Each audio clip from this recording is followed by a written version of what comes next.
Eu gostaria que você abrisse o seu manual de campo na seguinte página, em que diz procedimento de IPL ou boot. Este capítulo deste curso tem como objetivo fazer com que o aluno consiga entender o que acontece na intimidade dos componentes que fazem parte do módulo motherboard, ou seja, a placa-mãe da máquina. Primeiramente, vamos definir o significado da palavra IPL, Initial Programming Logic, ou seja, este procedimento inicial, ou seja, quando ligamos a máquina, traduzindo teríamos carga inicial do programa. Mas onde estão esses programas? Eles encontram-se em um outro componente chamado PROM, Programmable Read Only Memory, ou seja, é um componente eletrônico da placa motherboard que só funciona quando damos reset à máquina ou quando a ligamos. Vejamos como funciona esta PROM. Ao você ligar a máquina, os microprogramas que ficam armazenados na PROM são ativados, fazendo com que a sua máquina adquira vida, ou seja, ela comece a trabalhar. Isso porque seus programas estão gravados de uma forma bastante seguras e você não tem condições de fazer alterações, a não ser através do setup. Essas informações contêm o segredo vivo da máquina. São gravadas com equipamentos especiais, utilizando feixes de ultravioleta e infravermelho. Essas informações são mantidas através de uma bateria de lítio com uma duração aproximada de 3 anos. Bem, amigos, vejamos o que eu gostaria de mostrar para você agora. Eu vou retirar da placa, nesse momento, da sua motherboard, um componente que é a chamada PROM da máquina.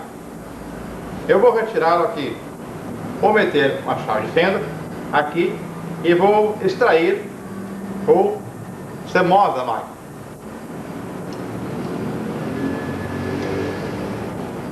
Perceba? Eu tirei.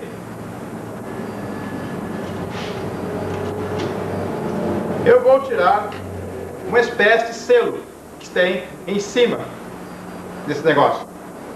Vou tirar o selo. Está aqui.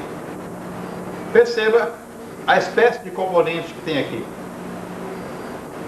Ele tem uma espécie de uma janelinha aqui. Analise bem que ele tem uma espécie de uma janela. Aqui é que estão os microprogramas do seu computador. Agora, para que servem esses microprogramas do seu computador? Vejamos agora.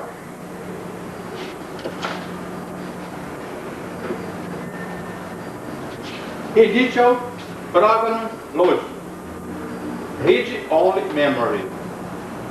Initial, início, programa inicial. Logo, os programas estão aqui dentro. Aqui estão residentes os microprogramas que darão o chamado boot na sua máquina. Normalmente você verá muito por aí a expressão boot, a expressão reset, a expressão IPL.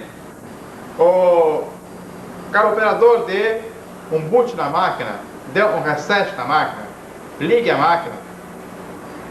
O único componente que dará vida à sua máquina será esse aqui, que é a chamada CMOS da máquina. É isso aqui. Ela fica exatamente aqui na placa motherboard. Eu vou colocar novamente esse selo aqui em cima, porque esse selo contém o nome do fabricante dessa PROM aqui. É aqui que tem o nome do fabricante do seu computador. Vamos analisar outra placa. Vamos pegar essa aqui.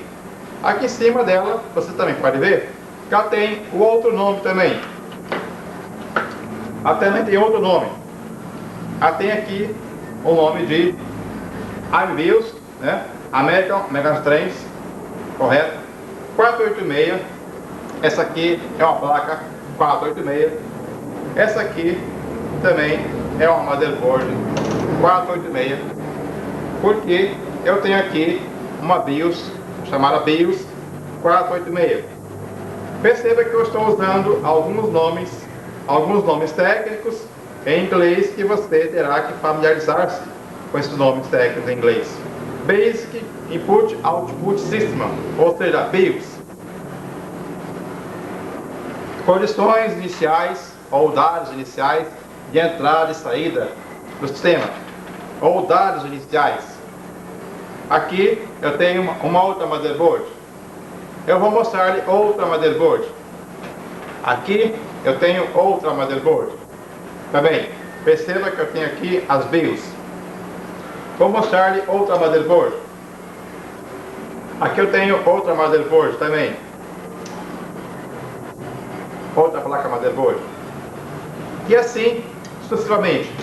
Agora vejamos o procedimento de como isso aí é gravado. Você poderá perguntar-me: e as informações dessa BIOS, quem as mantém? Quando eu desligo a máquina, quando a energia vai embora, o que acontece? Será que eu perco o que está gravado nessa EPROM, nessa CMOS? Não. Não, pelo seguinte, amigo. Toda placa tem isso aqui. Esta pequena bateria aqui. Toda placa motherboard tem essa bateria aqui. Esse aqui foi o selo que eu acabei de arrancar. Aqui está a bateria. O nome dessa bateria chama-se bateria de lítio. Bateria de lítio. O normal dessa bateria é de 3 a 5 anos. Eu já falei em aulas anteriores e torno a repetir novamente, pelo fato de que muitos alunos fazem a seguinte pergunta: se eu tenho uma placa dessa aqui, cuja bateria de lítio está garantida pelo menos por 3 anos, e se ela ultrapassar 7 anos, 8 anos? Bem, meu irmão, aí acontece o seguinte: você não ficará com um equipamento desse por no máximo 3 anos, 2 anos e meio, 3 anos. Por quê? Em primeiro lugar, porque a tecnologia, o desenvolvimento da tecnologia vai propiciar-lhe adquirir máquinas melhores. Quando daqui a uns 4 anos ou 5 anos, esta gravação que eu estou fazendo nesse momento certamente será ultrapassada, mas não significa dizer que os princípios básicos da eletrônica estarão superados. Não.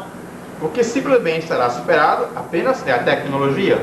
Portanto, você tem, ou essa pessoa que adquiriu essa máquina, não sabemos quem, na época, adquiriu um 486. Esta placa 486 hoje está em minhas mãos. Ela não está mais sendo usada comercialmente. Ela está sendo demonstrada apenas. Por quê? Acredita-se que a pessoa que adquiriu, no passar dos tempos, hoje, certamente já deve ter outra máquina. Certamente deve ter um Pentium, ou vários Pentiums. Então, logo, essa placa aqui perdeu seu valor, mas não quer dizer que ela não funciona. Ela funciona, e corretamente. Basta você conectar aqui a sua alimentação e acessar um computador. Mas é evidente que, devido ao preço, para que isso aqui volte a funcionar, e também devido à sua velocidade, essa placa torna-se, ou já está obsoleta, como dizer. Eu posso também colocar aqui nessa placa, como você pode ver, um outro processador melhor ainda, um outro tipo de processador, mais moderno, mais avançado. Mas a tecnologia me propicia eu a colocar aqui, se quiser, mais um processador. Só que esse tipo de arquitetura, esse tipo de placa, vamos dizer, de placa motherboard, ele já está, vamos dizer, um pouco ultrapassado. Esse um pouco ultrapassado, a diferença é de no máximo 1 ano para esse tipo de arquitetura. Essa máquina era utilizada até o ano passado. Hoje ela não é mais usada. Por quê? Simplesmente porque a sua arquitetura está fora de moda, vamos dizer. Mas não impede de ela funcionar. Se você pegar esta motherboard com esse processador aqui, você tem uma máquina funcionando. Você tem um computador funcionando. Correto? Vamos colocar novamente o processador aqui. Eu já o coloquei em outras aulas, mas vou colocar novamente para que você não perca o costume de colocar processador em máquina. Eu falei que eu tenho um chanfrado aqui, então eu vou obedecer a mesma escala de chanfrado. Eu coloco ele aqui e solto com aqui novamente. Simplesmente eu soltei. Perceba que eu soltei ele aqui, ó. Soltei e baixei a alavanca e está conectado o processador na máquina.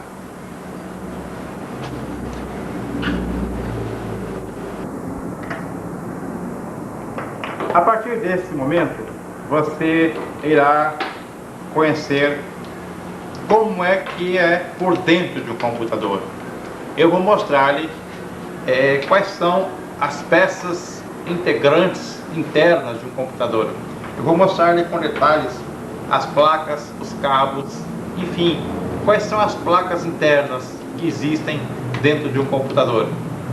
Essa aqui, no caso, é uma placa que você irá ver muito no campo. É um módulo controlador de disco Winchester, de disco flexível. Aqui ele tem várias saídas que nós vamos ver uma por uma delas. Aqui são 3 saídas. Aqui é para o disquete e aqui no caso é para os discos Winchester. Essa placa aqui é a mesma, essa aqui.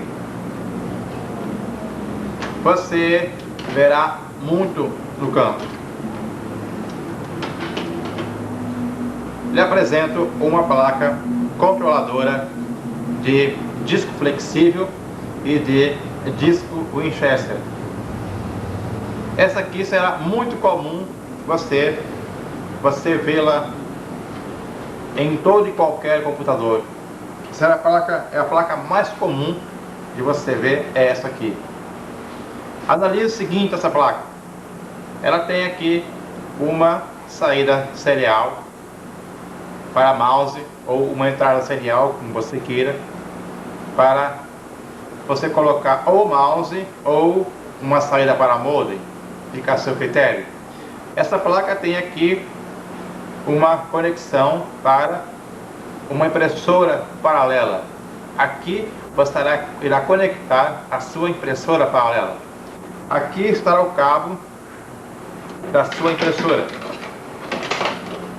Este aqui é um cabo de uma impressora paralela.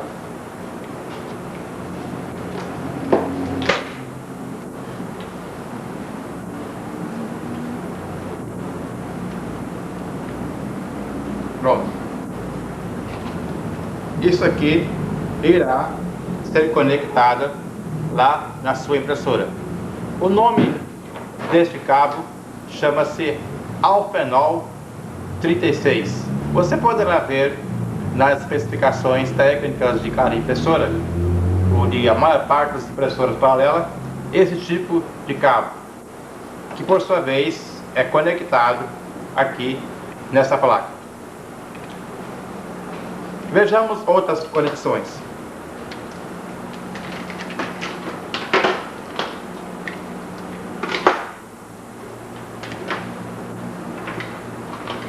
Você pode conectar aqui nessa placa este elemento que você já conhece.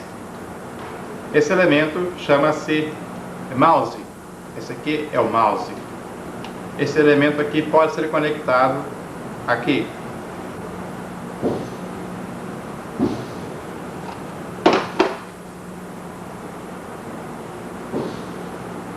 Correto? Ele pode ser plugado dessa forma nessa placa.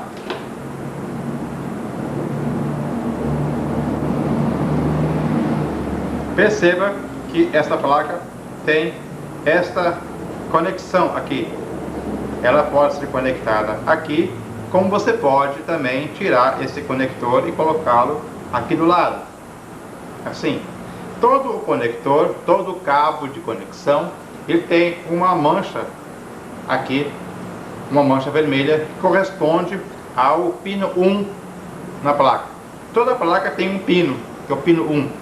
Então, nesse caso, você irá vir aqui e colocá-lo aonde você queira, dependendo da chamada com 1 ou a com 2 do seu equipamento. Nós veremos mais tarde o que significa com 1 ou o que significa a com 2. Vejamos mais uma conexão.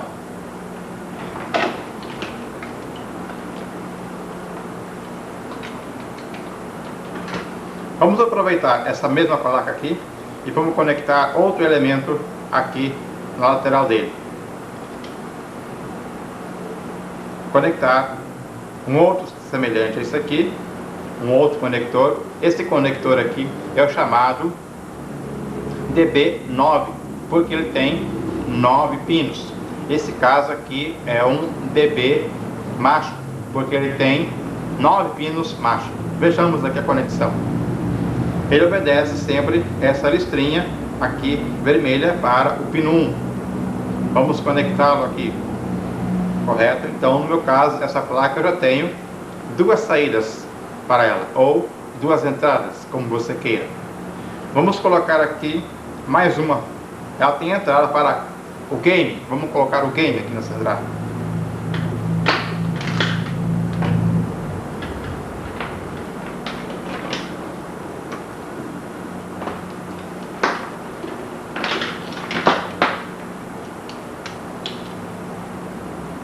Esse aqui é o conector do game.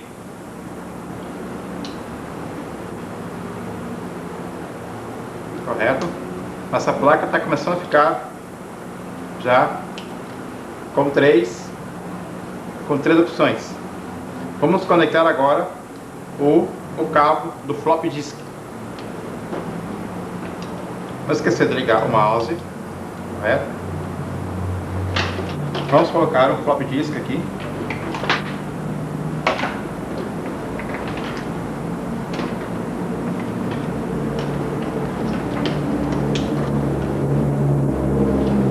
Percebendo sempre a posição aqui colorida para a conexão do cabo. Aqui, percebam, estou colocando o conector do flop disk. Mais um cabo que está entrando na nossa placa. Vamos colocar aqui os cabos do disco Winchester.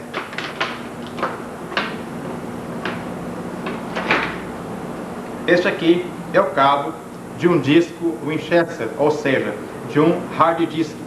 Vamos colocá-lo no disco então, primeiramente. Aqui, aquele disco que nós já abrimos. Vamos conectá-lo aqui no próprio disco, obedecendo sempre que o disco ele tem uma posição pino 1 e pino 40, aqui ou aqui. Ele sempre tem uma indicação 1 ou 40, que corresponde à marcação aqui. Esta marcha, esta manchinha aqui corresponde sempre ao pino 1 do equipamento. Então vejamos no pino 1, aqui desse lado.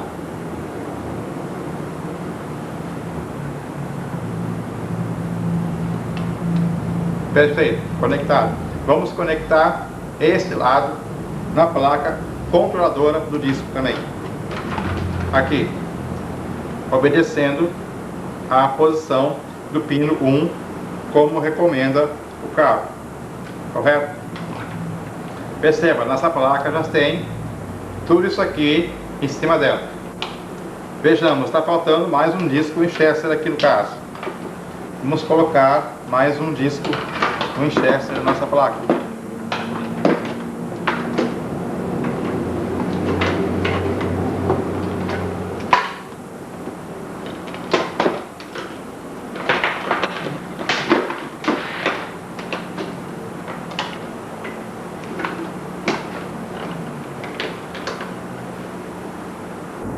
Aqui está o cabo do outro disco Winchester. Vamos colocá-lo também aqui.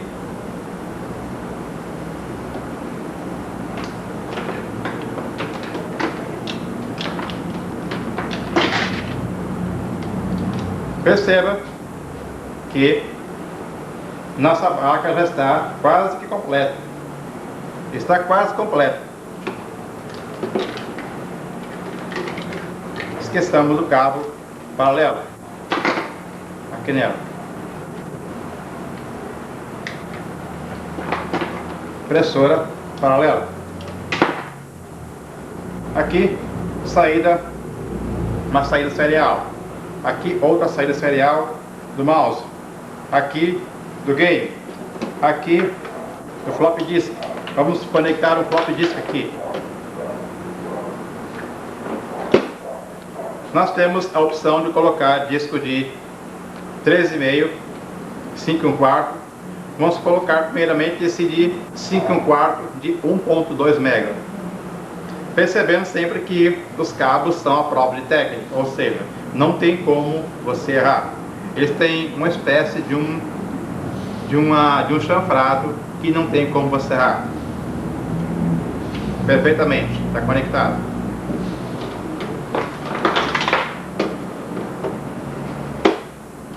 Vamos colocar agora o drive de 13,5 de 1.4 na mesma sequência do drive de 1.2. Percebe que nós estamos usando ainda a mesma placa e o mesmo cabo, que o cabo permite ligações de vários drives fazer.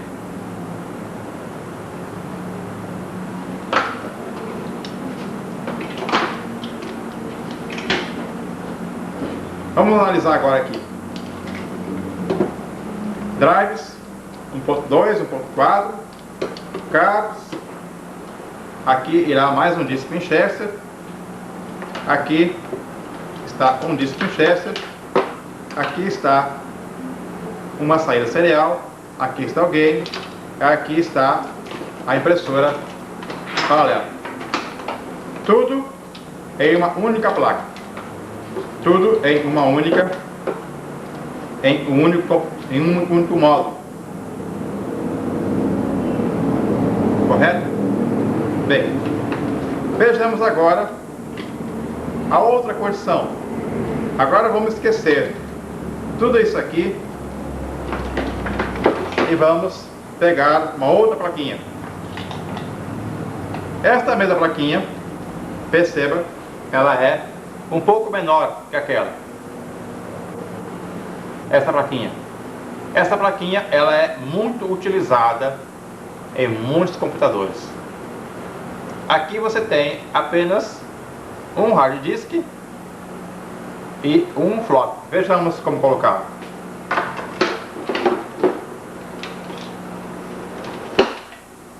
Aqui nós temos a conexão para o hard disk. Correto? E aqui nós vamos conectar o flop disk.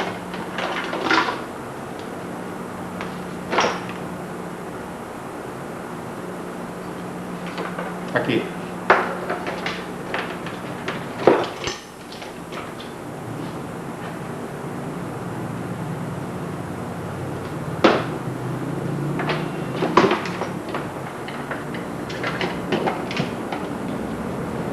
Podemos colocar o disco flexível de 1.2 também aqui, correto?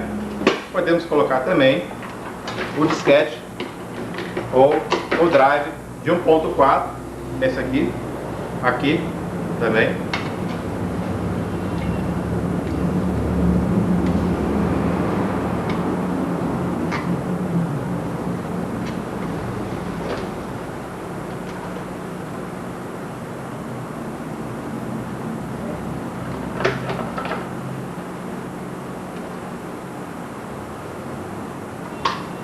Correto?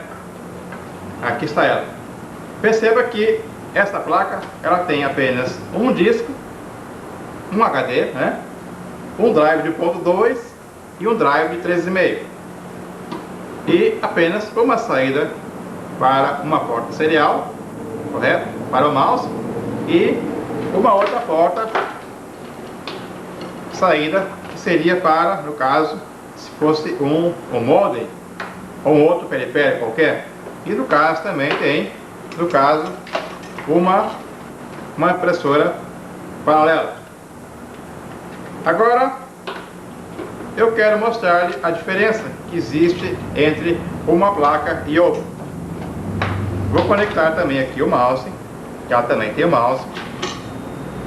Ela é praticamente equivalente a outra. Você poderá ver aqui, correto? Ela praticamente é igual às outras placas. Ela não tem muita diferença, apenas no seu tamanho. Mas a diferença está aí. Vejamos agora, vou retirar tudo novamente e vou mostrar a diferença. Aqui. Vou retirar tudo e mostrar novamente.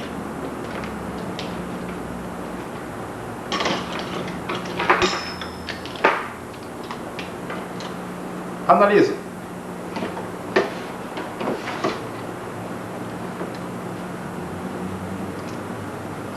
Esta aqui,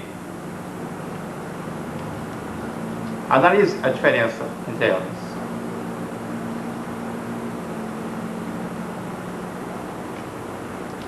Essa aqui é a chamada placa com VESA Local Bus. E essa aqui é a comum. Essa aqui porque tem esses conectores aqui, pequenos, essa expansão pequena, que é a chamada VESA Local Bus. Agora vejamos, vamos colocá-la na placa que tem a conexão VESA Local Bus. Acompanhe.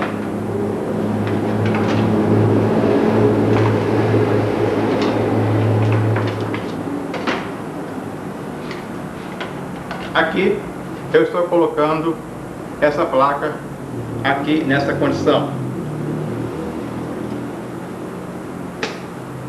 Correto? Está conectada na placa motherboard. Agora eu vou colocar aqui, que é a chamada controladora de vídeo. Eu não vou plugar novamente tudo aquilo aqui, porque você já entendeu, já percebeu que tudo aquilo vai aqui nessa placa. Apenas aqui nessa placa, que é uma placa que nós chamamos controladora de vídeo, porque tem a saída aqui para o cabo do monitor de vídeo. Vejamos aqui.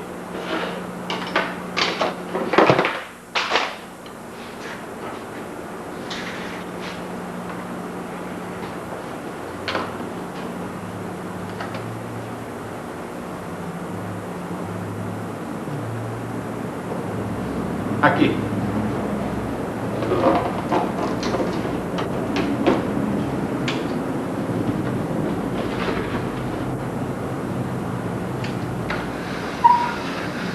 Aqui o monitor, correto? Aqui o cabo do monitor. Aqui esse cabo irá ser plugado aqui na máquina. Vejamos aqui. Aqui será plugado aqui.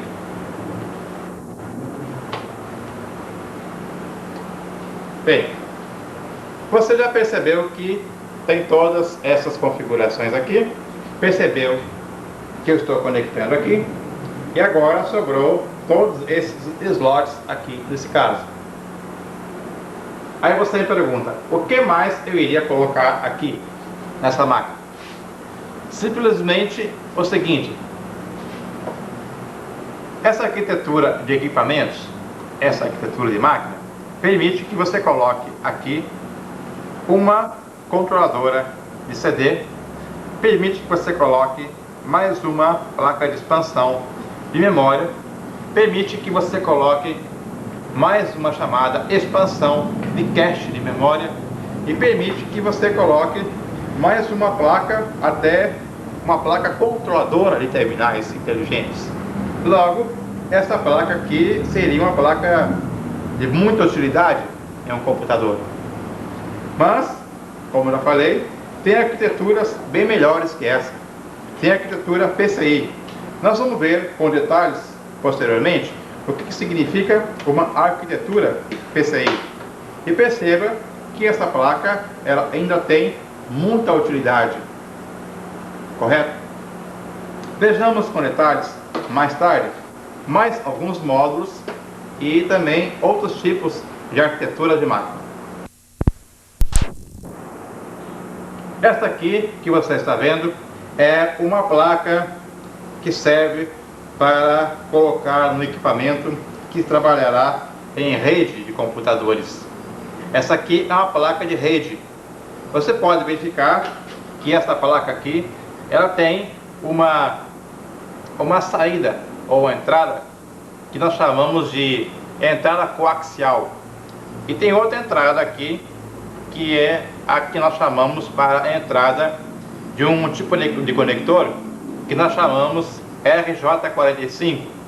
Você poderá ver no final do seu manual técnico uma espécie de configuração que existe para comunicações utilizando padrões RJ45.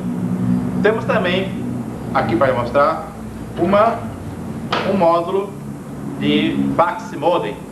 Esse aqui é um módulo fax modem.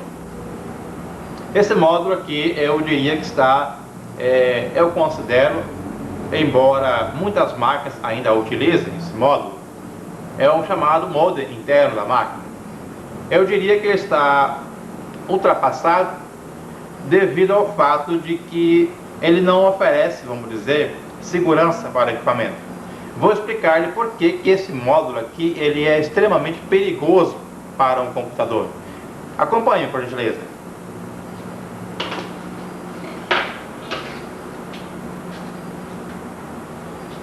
Suponhamos que você conecte o cabo da linha telefônica aqui. E suponhamos que ocorra o seguinte problema. Quando há um relâmpago ou quando há um raio, essa placa está plugada na sua máquina. Suponhamos que a sua máquina seja um 486 DX4 100. Ela está plugada lá. Correto? Ela está plugada. Aqui entra o cabo da linha telefônica. Bem, analise que ela está praticamente aqui em contato com o seu computador. Ela está realmente encaixada no seu computador, a plaquinha.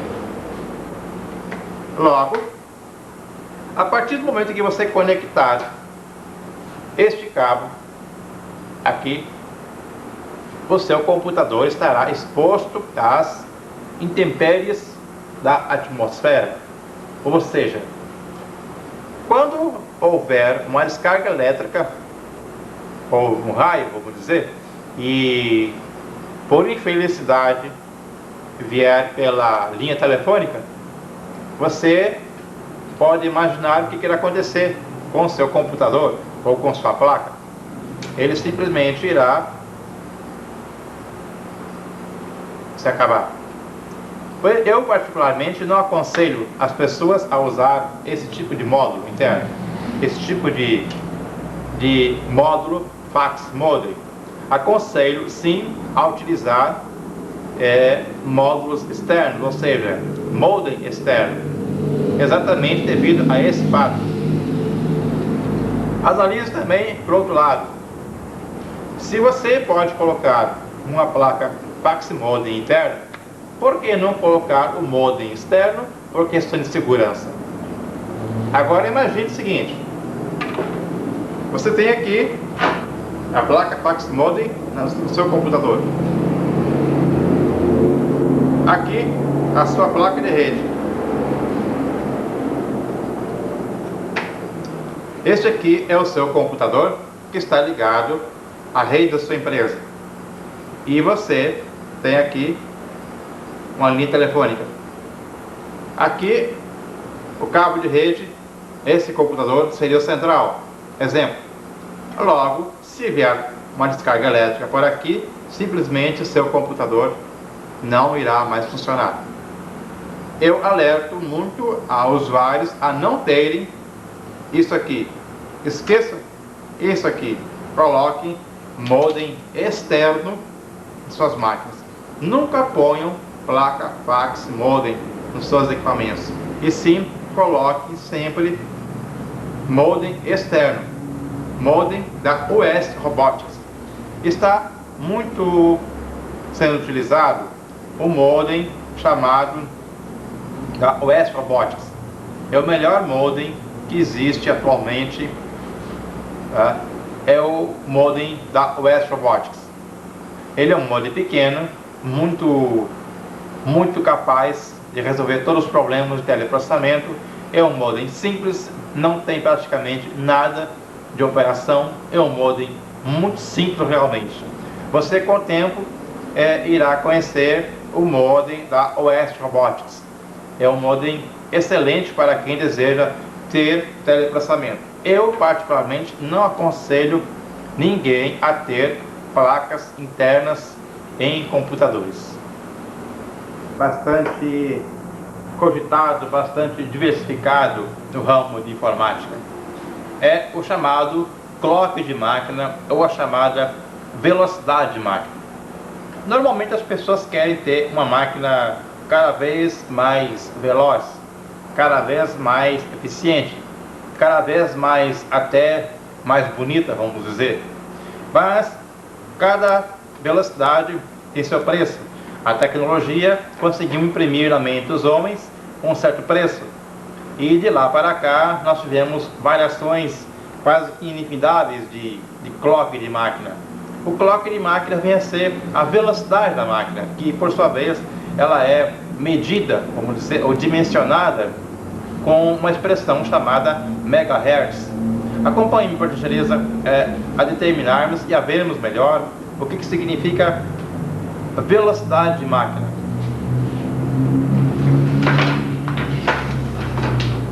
Aqui você pode ver o chamado clock de máquina, ou seja, 25 MHz. Isso aqui é linha 486.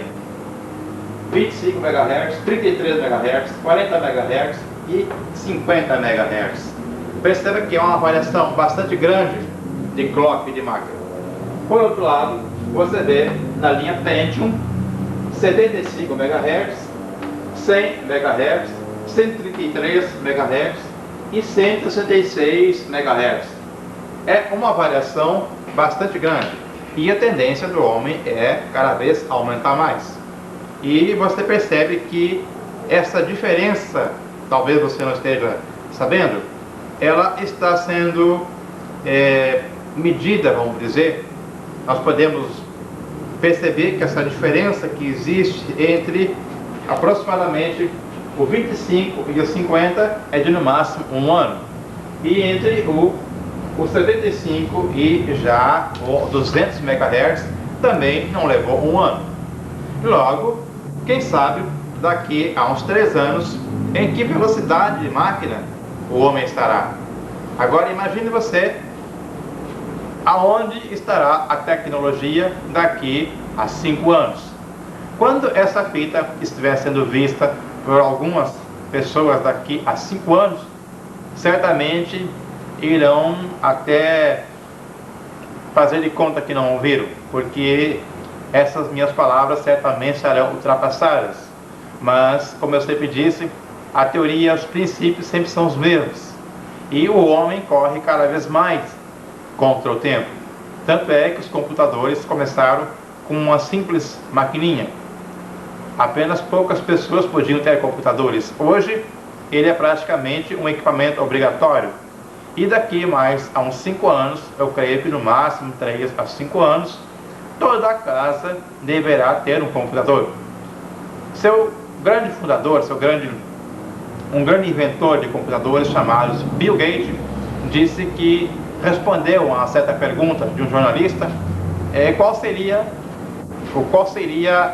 a projeção dele em termos de computadores até o ano 2005.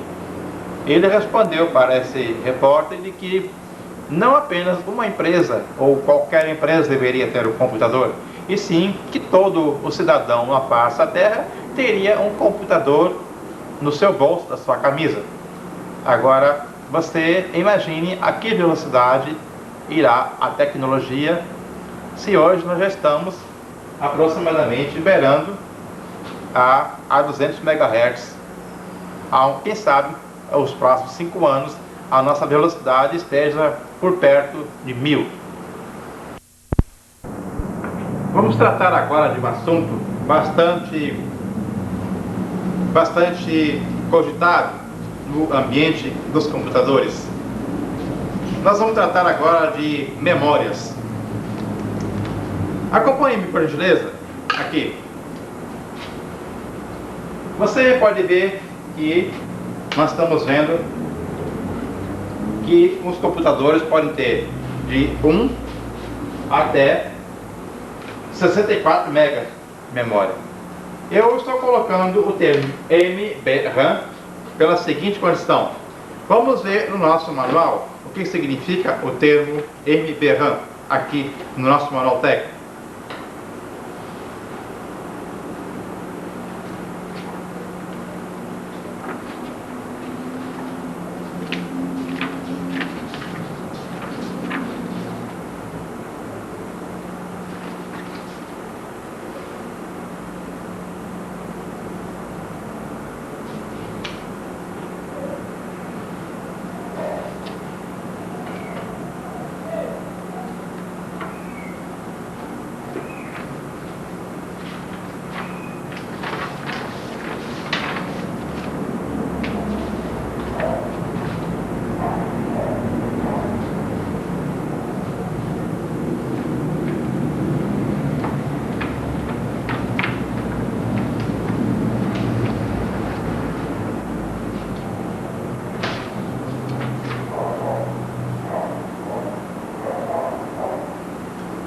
Memória.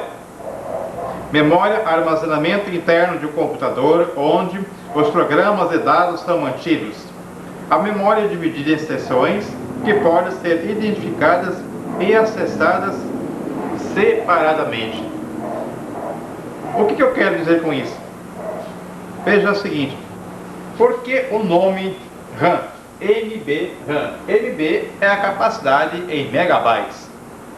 MB é megabytes e RAM significa Random Access Memory, ou seja, memória de acesso randômico.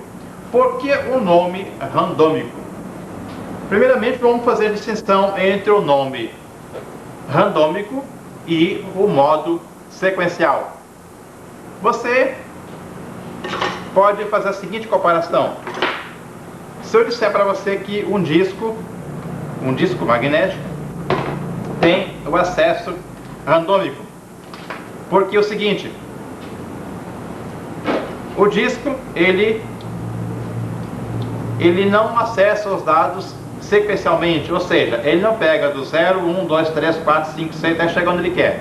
Ele vai, a cabeça que escolhe, então o modo dele é randômico, não é sequencial. Logo, o que significa o termo MBRAM? Significa modo de acesso randômico.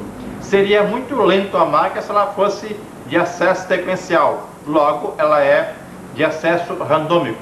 Bem, mas vamos ver o que significa isso. RAM, armazenamento. Nós temos aqui 1 MB, 4 MB, 8 MB, 16 MB, 32 MB e 64 MB. Uma coisa é proporcional à outra. Se você tiver uma máquina, exemplo, de 200 MHz, o clock de 200 MHz, e tiver 64 MB de memória, posso afirmar que você tem uma excelente máquina. Agora, se você tiver uma máquina, exemplo, 486, com 4 MB de memória, posso afirmar que você não tem uma excelente máquina. Você tem uma máquina péssima. Porque se você tiver um 486 com 4 MB de memória, o seu trabalho será executado. Só que você terá que ter muita paciência para que ele seja executado. Simplesmente pelo seguinte, quando o disco magnético, quando você manda um comando para a máquina, a informação que está aqui no disco, ela vai para a memória da máquina. Ela irá para os chips que são colocados aqui nessa posição, os pentes de memória que serão colocados aqui nessa posição.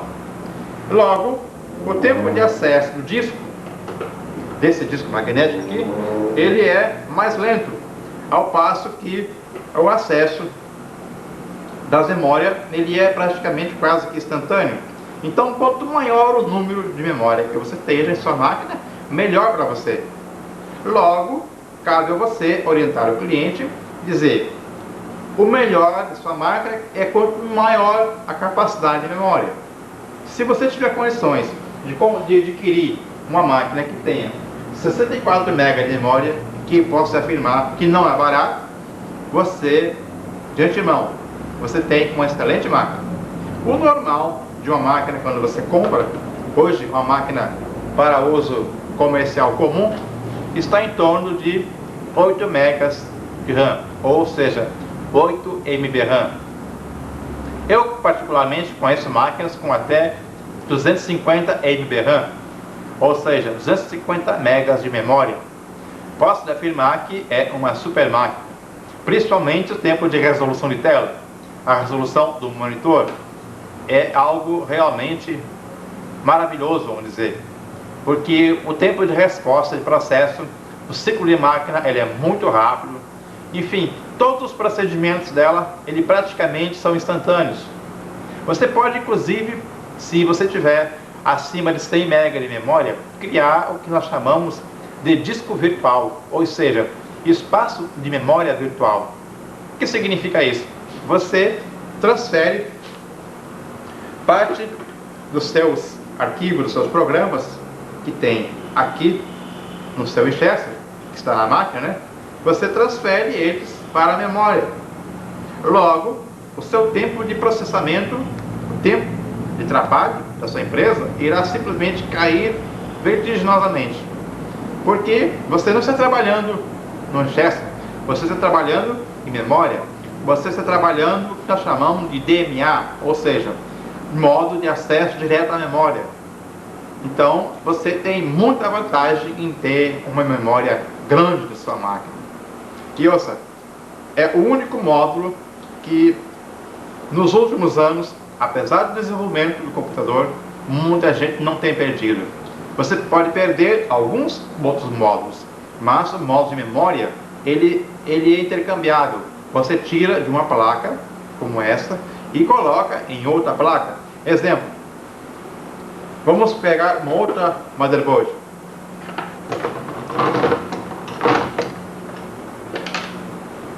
Suponhamos que você não queira mais trabalhar com esse 486 aqui. Essa é uma placa 486. Essa é uma 486. Perceba que os módulos de memória são iguais, ou seja, os encaixes de memória são iguais. Logo, você não quer mais esta motherboard. Você quer migrar para a motherboard mais moderna e você adquiriu essa aqui. Logo, você tira os pentes de memória daqui e passa-os para cá. Correto? Então, portanto, a única peça que você não perde, pelo menos até o momento, é a memória. Se você puder colocar vários pentes de 32 até chegar a 128, ótimo. É evidente que sua máquina ficará muito cara, se tornará uma máquina muito cara realmente, mas eu posso afirmar que será uma máquina extremamente veloz. Seu trabalho será algo que quase que instantâneo e você terá uma resposta de computadores realmente bastante eficiente se você tiver memória bastante disponível em seu equipamento. É o único módulo que você não perde, chama-se módulo de memória de uma máquina, pelo menos até o presente momento. Outra parte desse nosso estudo, vejamos aqui o que nós chamamos de módulos controladores de vídeo. Você está vendo aqui, esse aqui é um monitor, esse é um monitor mono, monitor de cor âmbar, é um monitor bastante simples. Aqui está a sua controladora, uma controladora realmente bastante simples. Esse aqui é o chamado antigo monitor CGA. Esse aqui é uma controladora de vídeo CGA. Essa controladora, ela ainda existe em algumas máquinas. Ela seria colocada, no caso, dessa placa aqui, ela poderia funcionar aqui, no caso, ela seria colocada aqui nessa máquina, correto? Aqui. Então, essa máquina seria uma controladora CGA, um vídeo CGA. Agora vejamos esse outro, esse aqui não é colorido, esse aqui. Agora vejamos esse outro aqui, que por sua vez é colorido. Esse aqui, esse monitor aqui, ele é colorido. Porque, em primeiro lugar, nós vamos descobrir por que ele é colorido, esse monitor. Eu vou mostrar o seguinte: aqui na placa de deflexão dele, podemos analisar aqui, podemos extrair a placa. Ela tem o mesmo princípio de uma televisão a cores. O monitor colorido de um computador, ele tem o mesmo princípio de uma televisão colorida. Esse aqui é a chupeta de alta tensão de um monitor. Se eu ligar o monitor e colocar uma chave de fenda próximo dele, ele já irá fazer um arco de corrente de altíssima tensão, que é muito perigoso, por sinal. Não brinquem com esse material aqui. Isso aqui é a chupeta de alta tensão do monitor. Isso aqui você não pode brincar com isso aqui. Bem, isso aqui é um monitor a cores, como eu falei. Aqui você pode ver que tem as mudanças das cores: o vermelho, o verde e o azul. Exatamente tal qual como é uma televisão colorida. O monitor de uma televisão, o monitor de um computador, ele é justamente uma televisão. Ele tem os mesmos princípios, ele tem os mesmos sinais. Os procedimentos deles de reparação também são os mesmos. Aqui você pode ver a fonte de alimentação dele, você pode ver a bobina defletora, você pode ver todos os princípios de uma TV a cores dentro do monitor desses aqui. Então logo ele não tem diferença nenhuma de uma televisão colorida. Agora vejamos aqui o que temos de diferente. Aqui você vê a plaquinha controladora, o módulo controlador do monitor. Essa aqui é a que nós chamamos de placa controladora de vídeo. Ela tem a capacidade de armazenar, nós podemos ver aqui, ela tem alguns chipzinhos aqui que você pode acompanhar. Aqui, 1, 2, 3, 4, 5, 6, 7, 8. Essa placa tem a capacidade de armazenamento de 1 mega em memória. Então, essa placa aqui é uma placa controladora de vídeo de 1 mega de memória. Tem placas com capacidade de até 2 megas de memória. Logo, essa aqui é o que nós chamamos de placa Super VGA, ou seja, SVGA. Existe a CGA, como já vimos anteriormente, tem a VGA e tem a SVGA. Essa aqui seria uma SVGA de 1 mega. Aqui estão os chips responsáveis pelo armazenamento das informações do vídeo. Você pluga esse elemento aqui, correto? Ele não tem como você conectar ele errado, porque isso aqui, mais uma vez eu repito, ele é a prova de técnico. Aqui os conectores são únicos. Se você insistir muito aqui nessa conexão e colocar errada, você poderá colocar para dentro um desses pinos aqui. Você tem que ter muito cuidado ao colocar aqui e não insistir, não empurrar, porque se você colocar invertido, ele poderá danificar esse conector aqui. Você tem que ter bastante cuidado, ele tem que entrar tranquilo e suave aqui, ele não pode entrar forçado, ele tem uma posição. Você analise a posição do conector em relação à placa e conecte-o normalmente para não danificar a conexão aqui. Outro assunto com referência a vídeo trata-se com relação ao tempo, à resolução de tela.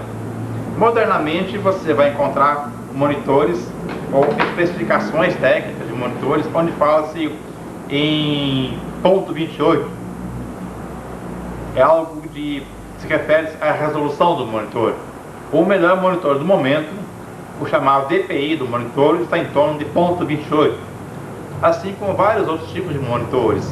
Você verá inclusive monitores de cristal líquido, que são utilizados em notebooks, aqueles computadores que você já deve ter visto que eles abrem. Aquele é um equipamento diferente, ele é de cristal líquido, é uma substância de cor azulada que, se você tocar ele com a mão na tela, o que eu não recomendo, tá? Apenas por curiosidade, se você encostar muito a mão naquilo, ele poderá manchar. Recomendo a não colocar nenhum objeto metálico no monitor, na tela de cristal líquido. Não colocar canetas esfregando na tela de cristal líquido, que poderá furar aquele material. Se aquele material furar, simplesmente o cristal líquido não irá prestar mais. E o preço daquilo, posso afirmar, ele é bastante caro. Então eu peço a você que tenha bastante cuidado ao trabalhar na sua vida de técnico com notebooks, que o grande problema está muitas vezes em Winchester, raramente está na tela, que a tela é de cristal líquido. Não há defeito em monitor no caso, então. Mas tenha bastante cuidado. Com monitores, eu tenho mais uma alerta a fazer. Você poderá até querer consertar o monitor de computador, mas ouça, amigo, particularmente não acho vantagem nenhuma o elemento técnico consertar monitores. Monitores é o tipo do negócio, vamos dizer, que o retorno dele é praticamente muito pouco, simplesmente pelo motivo de que entre consertar o monitor e comprar um monitor novo, para um cliente é mais fácil, é mais econômico, é mais viável ele comprar um monitor novo. O monitor novo hoje está em torno de aproximadamente R$300, o novo. Você irá consertar o monitor, no mínimo que você vai cobrar é R$100. O cliente prefere, acredito eu, na maior parte das vezes que eu tenho encontrado, prefere comprar um monitor novo do que mandar consertá-lo. Isso eu digo em 60% dos casos. É evidente que sempre tem exceções, mas em 60% dos casos o cliente prefere, sempre que possível, não consertar o monitor, simplesmente porque eles dificilmente dão problema.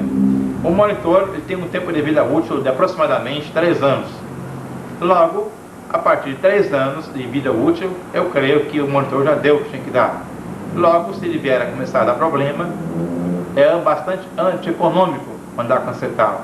Então o cliente normalmente ele não conserta, ele compra um novo, ficando apenas o conserto apenas a nível de módulos, CPUs, de disco Winchester, de fonte de alimentação, de impressoras, enfim, e outros módulos de mais fácil e economicamente mais viável. A partir desse instante, nós vamos dar início a outro capítulo de nosso estudo, que refere-se à parte de comunicações. Ou seja, nós vamos fazer com que você entenda os princípios básicos de como fazer um computador conversar com outro computador. Ou seja, você irá começar a ter noções, ou seja, princípios de teleprocessamento.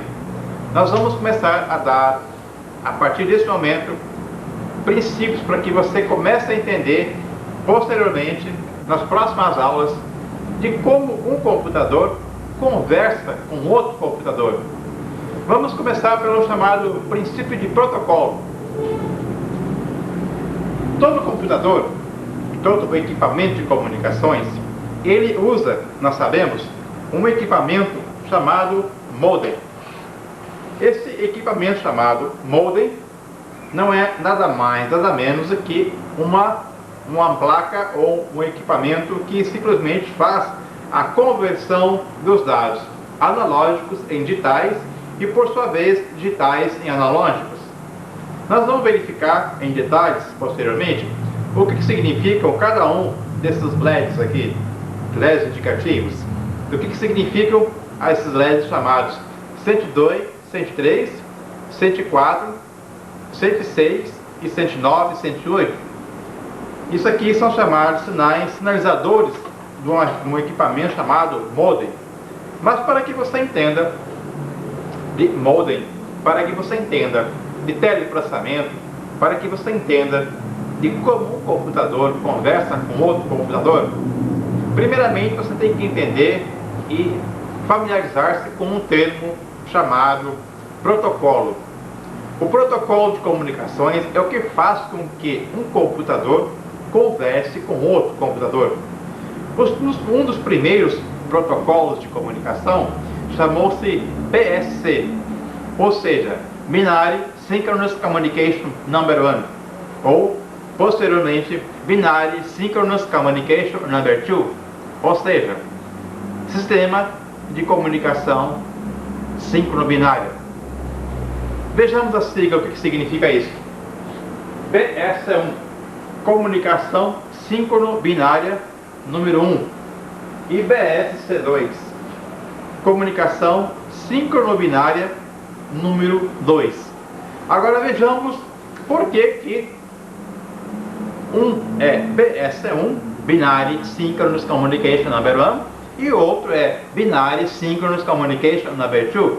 Vejamos agora em padrões de bits. Vamos analisar agora aquelas formas de ondas dos chamados bits, aqueles sinais digitais chamados bits e bytes. Como é que os equipamentos, como é que um computador faz com que outro equipamento aprenda a identificar que realmente é ele que está transmitindo. Enfim, como é que ele faz para que um saiba que o outro está transmitindo e que esse que está recebendo saiba que realmente ele está transmitindo e que deverá receber. Vamos ver agora no próximo assunto. Vejamos agora o que significa o termo BSC1, primeiramente. Acompanhe-me, por gentileza, o que significa para nós vermos BSC1. Você tem aqui, nós já vimos anteriormente, que uma palavra se compõe-se de 8 bytes. Uma palavra. E um bit seria um bit de identificação, ou bit de paridade. Logo, se você tem o chamado PAD, ou o padrão, que é onde vão as informações, correto? Que serão 8888 ou 777, como queiram, depende do protocolo, e terá um NEC, que é o chamado padrão negativo, a informação da onda, chamada negativo, o pulso negativo, chama-se NEC. Então ele tem 1, 2, 3, 4, 5, 6, 7, 8 e 1, uma falha, um NEC. Então esse NEC chama-se BS1, por isso o nome chamado BS1, Binary Synchronous Communication Number 1. A outra opção, ele tem o padrão de palavras de bytes 8888, e no espaço entre essas 8 ele tem 2 NECs. Nós podemos ver no nosso manual técnico o que significa PAD e o que significa NEC para efeitos de teleprocessamento. Você poderá se aprofundar mais ainda consultando seu manual técnico e vendo o que significa detalhadamente o que significa PAD e o que significa NEC. Em condições normais de teleprocessamento, você tem o BSC1 com um NEC e o BSC2 com 2 NECs. Agora eu vou mais à frente um pouco, já que você já tem uma noção do que significa BSC1 e BSC2, vou explicar-lhe algo mais detalhado ainda.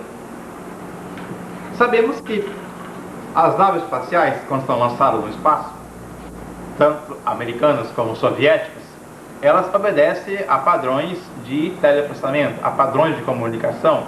Seus radares que monitoram seu posicionamento ao redor da Terra, eles têm também padrões de teleprocessamento.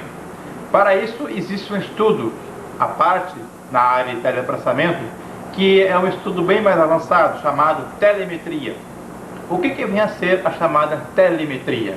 A telemetria é exatamente um padrão de teleprocessamento criado pelo próprio fabricante de determinados tipos de equipamentos, no caso a NASA ou no caso os soviéticos, para monitorar os seus equipamentos no espaço.